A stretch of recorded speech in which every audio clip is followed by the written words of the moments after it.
I just wanted to talk for a few minutes about some of the people that we think about in BaOmer.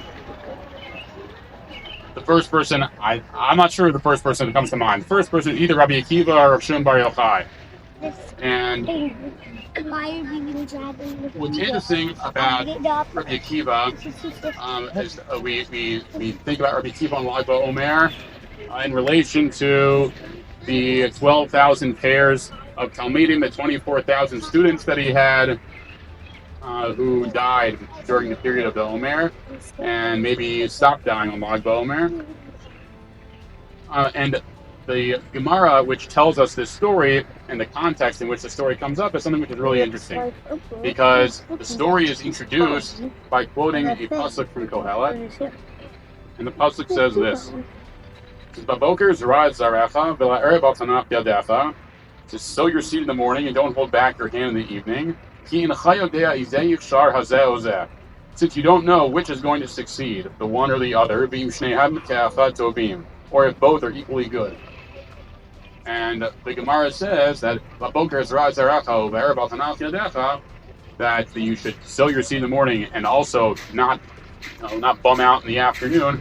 Rabbi Akiva was the perfect manifestation or reflection of that idea, because he had 24,000 Talmidim that he amassed. They all died, and he nevertheless, even at the end of his life, he got more Talmidim again, and they were the ones who were the stewards of the Shalshelas HaMasorah, and they were the ones who were able to keep Yadus and keep Torah going. That was Rabbi Meir, that was Rabbi Yossi, Rabbi Yehuda, Rabbi Elazar ben Shamua, and Rabbi Shimon Bar Yochai. Which is nice that those two people are connected like that. But if we think about if we think about what it means that this whole story came in the context of that pasuk, it's something which I think brings up something which is really interesting, and that is that Rabbi Akiva initially had incredible number of Talmidim, and that would seem to us to be massively successful. At the end of his life, he only had 5. And it's very easy to think that, okay, that's so nice. He had 5 Talmidim at the end. That must have been nothing compared to the 24,000 that he had in the beginning. And what a shame. What a shame that everyone, and it was a huge tragedy that everyone died, but it seems like what a shame that Rabbi Akiva, he kind of maybe petered out at the end and he only had 5. But the fact that the Gemara talks about this story in the context of that you have to work in the morning and don't stop in the evening, because you don't know which one's going to succeed, and they do see that these 5 Talmidim that Rabbi Akiva had as a success, and of course it's a success because we're still here and Torah is still going strong. And so one thing that comes out of the story is just that sometimes, while sparklers are wonderful and great, and massive bonfires are lots of fun, the flash and the bangs don't always reflect substance, and aren't always what's valuable. And even though Rabbi Akiva had 24,000 Talmidim, there was something that was missing, that made it unsuccessful. While those 5 Talmidim Rabbi Akiva had, even though in terms of quantity, it was nothing compared to 24,000. There was the strength and the value and the values they had, and that they were able to pass on to the next generation. That's really what mattered, and that's really what was important. And one of those students is Rav Shimon Bar Yochai. And we also know that there's this really interesting story about Rav Shimon Bar Yochai in the Gemara in Shabbos, that Rav Shimon Bar Yochai was sitting with some of his fellow Talmidei Rabbi Akiva and maybe one other person, and they were talking about the Romans. And Rabbi Yehuda said really nice things about the Romans and how wonderful they were. And they're all different comments. The Romans had all this technology, and they made people's lives in certain ways much better. And Rav Shimon Bar Yochai was very cynical about the Romans. He said, they made all these things, but they really only did it because they just wanted to make their lives easy and nice. And it was kind of a selfish, kind of hedonistic thing, or hedonistic motives that they had in making all this technology. So don't really think so much about it. and it got out that he said something like that, and the Romans basically put a price on his head, and he had to run away with his son. And he sat with his son for 12 years in a cave, and there was a miracle, and there was water there was a river that was flowing, and a carrot tree that fed them, and they dug themselves holes and they were in sand up to their necks, and they learned Torah all day. And there was some sort of miraculous existence that they led. And then once they came out, once they came out is really interesting. Once they came out, the Gemara says that everywhere they looked would burn up. Anything they looked at would burn up. They saw how people were living their lives. They'd been in a cave for 12 years learning Torah, and they saw people who weren't living up to the expectations that Shimon Bar Yochai and his son thought they should live up to, and they basically destroyed everything that they looked at. And they were forced to go back into the cave because they were too destructive. And Shimon Bar Yochai understood that really what happened was not that the people had done anything wrong, but that there was something wrong with him. That he stayed in the cave for 12 months because he understood that's how long it took to get kafara, to atone for what he'd done wrong.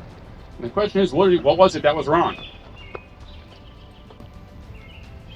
And well, you and I are not at the level to understand what it means to be able to look at something and destroy it, like Rabbi Shimon Bar Yochai was. I wonder if what Rabbi Shimon Bar Yochai was dealing with was similar to what the Talmidim of Rabbi Akiva, the first 24,000, were dealing with. Because we're told that the reason that Rabbi Akiva's students died was because nagu kavod zeh b'zeh. There was a certain disrespect they had for each other. And Shimon Bar Yochai also there was something in the way that he was looking at the world, the way that he saw the people, that he just couldn't stand. And Rav Moshe Feinstein in the Drashos Moshe says that the Beis Hamikdash, when Chazal tells us the Beis Hamikdash was destroyed because of Sinas Chinam, because of baseless hatred, he says that really Sinas Chinam, when I hate somebody, I have a good reason for it.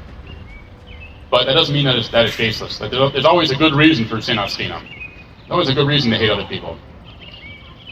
And it's possible that Rav Shimon Bar Yochai was dealing with, to a certain extent, or maybe if it wasn't Rav Shimon Bar Yochai, it's definitely something that we can think of for ourselves, is whether the hatred that we have for other people or any hatred that we have, is really something which needs to be worked on or not. And it seems that maybe, perhaps, if we're going to go so far, maybe, you might say Rav Shimon Bar Yochai had some similar issue to Rabbi Akiva's Talmidim. The difference is that Rav Shimon Bar Yochai recognized it, and that ultimately the important thing isn't to be perfect. The important thing is to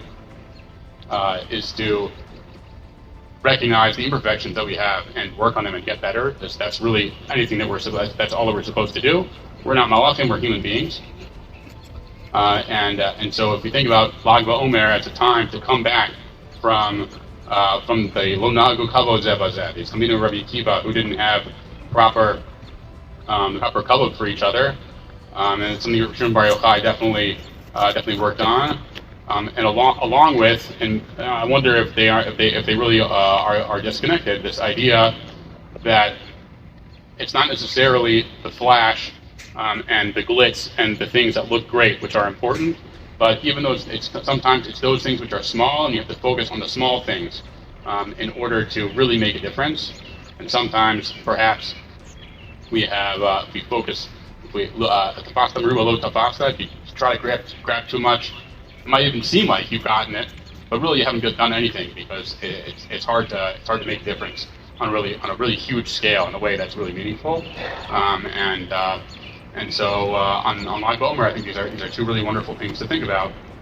That really, I don't have to go out and change the entire world. That instead, I can focus on the people around me, and on making just the people around me, and maybe just myself, a little bit better. And through that, I'd be able to take away these lessons from Rabbi Akiva or Shimon Bar Yochai, of working on just those people who are around me, and working on both how I view them and working on myself, and just those little things that are meaningful in order to make everything better. Everyone have a wonderful long poem. Good.